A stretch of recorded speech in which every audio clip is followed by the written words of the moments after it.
এটা হচ্ছে 85 রোড, এদিক দিয়ে গেলে ব্যারাকপুর, আর এদিক দিয়ে গেলে হচ্ছে শ্যামনগর এই সাইডে। আর এই হচ্ছে জমি,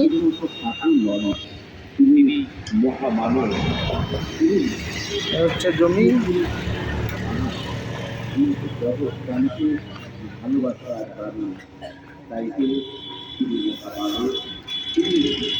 ওই সামনে গাছটার ওখান থেকে শুরু হবে, আর এখানে এই যে গেটের এখানে শেষ হবে। 580 ফুট ফ্রন্ট আছে, 82 ফুট।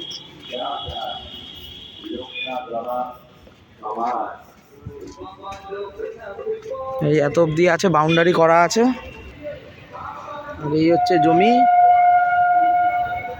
টোটাল 9 বিঘে জমি আছে এখানে, বাউন্ডারি দেওয়া আছে। এই যে বাউন্ডারি দেওয়া আছে, বাউন্ডারি।